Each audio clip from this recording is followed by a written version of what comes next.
News, सच जरूरी है। नमस्कार दर्शकों, ये है एमएनएस न्यूज नेटवर्क और आप देख रहे हैं एमएनएस न्यूज टीम। मैं हूं आपके साथ शुभांगी। तो आइए देखते हैं देश और दुनिया की तमाम बड़ी खबरें।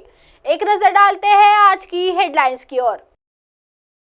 उत्तराखंड में बीजेपी का चुनावी वादा पूरा, विधानसभा में पेश हुआ यूसीसी, पूरे राज्य में पुलिस अलर्ट। विधायकों पर भरोसा नहीं है, ललन सिंह ने कांग्रेस पर बोला हमला। प्रधानमंत्री नरेंद्र मोदी खुद को ओबीसी कहते हैं, फिर भ्रमित हो जाते हैं, राहुल गांधी का पीएम मोदी पर हमला। आइए देखते हैं खबरें विस्तार से। उत्तराखंड में बीजेपी का चुनावी वादा पूरा, विधानसभा में पेश हुआ यूसीसी, पूरे राज्य में पुलिस अलर्ट। समान नागरिक संहिता का विधेयक मंगलवार को उत्तराखंड विधानसभा के विशेष सत्र में रखा गया। सोमवार को शुरू हुए इस सत्र के दूसरे दिन यह विधेयक पेश किया गया। सीएम पुष्कर सिंह धामी ने विधानसभा में विपक्ष के हंगामे के बीच समान नागरिक संहिता विधेयक 2024 सदन के पटल पर पेश किया।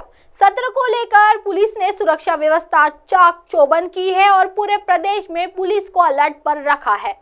सत्र की शुरुआत से पहले मुख्यमंत्री पुष्कर सिंह धामी ने कहा कि यूसीसी सभी वर्गों के लिए अच्छा ही होगा और इसके लिए चिंता करने की कोई जरूरत नहीं है। सीएम धामी ने अन्य राजनीतिक दलों के सदस्यों से सदन में सकारात्मक तरीके से विधेयक पर चर्चा करने का अनुरोध भी किया है। मुख्यमंत्री ने कहा कि यह प्रधानमंत्री नरेंद्र मोदी के सबका साथ, सबका विकास, सबका प्रयास और सबका विश्वास और एक भारत श्रेष्ठ भारत के स्वप्न को साकार करने में मददगार होगा। धामी ने कहा कि उनकी पार्टी ने पिछले विधानसभा चुनाव के दौरान जनता के सामने यूसीसी लाने का संकल्प लिया था। हमारी प्रतीक्षा खत्म हो रही है, सीएम।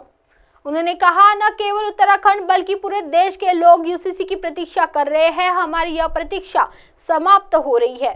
मुख्यमंत्री ने कहा पूरा देश उत्तराखंड की तारीफ देख रहा है। उत्तराखंड के लिए यह एक युगांतकारी समय है। पूरे देश की नजर हमारी तरफ है कि किस प्रकार से विधेयक आता है और किस प्रकार से चर्चा होती है। आइए बढ़ते हैं अगली खबर की ओर।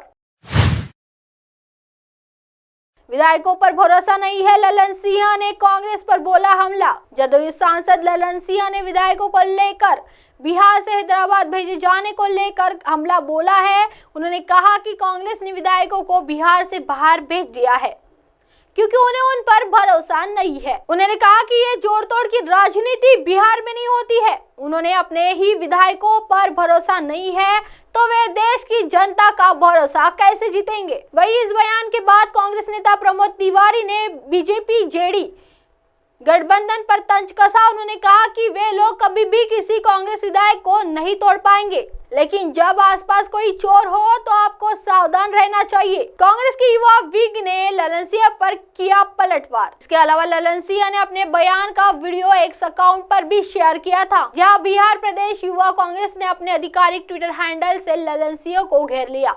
इस बयान पर पलटवार करते हुए युवा कांग्रेस ने कहा कि नीतीश कुमार जी को तो आप पर भी भरोसा नहीं है। आइए बढ़ते हैं अगली खबर की ओर।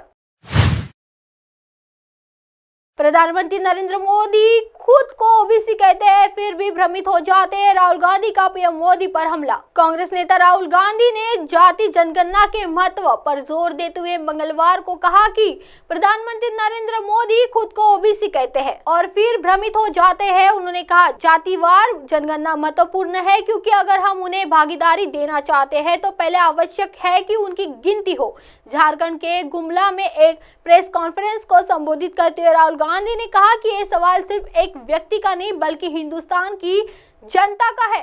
उन्होंने कहा कि पीएम खुद को ओबीसी कहते हैं और फिर भ्रमित हो जाते हैं। पहले वह कह रहे थे कि भारत में केवल 2 जातियां अमीर और गरीब है। भारत की 50% आबादी ओबीसी वर्ग की है, दलित 15% और आदिवासी 8%। हम जाति जनगणना चाहते हैं। यह महत्वपूर्ण है क्योंकि अगर हम उन्हें भागीदारी देना चाहते हैं तो पहले उनकी गिनती करना जरूरी है। कांग्रेस नेता ने कहा यह सवाल सिर्फ एक व्यक्ति का नहीं बल्कि भारत के लोगों का है। उदाहरण के तौर पर दिल्ली में 90 आईएएस से केवल 3 ओबीसी है।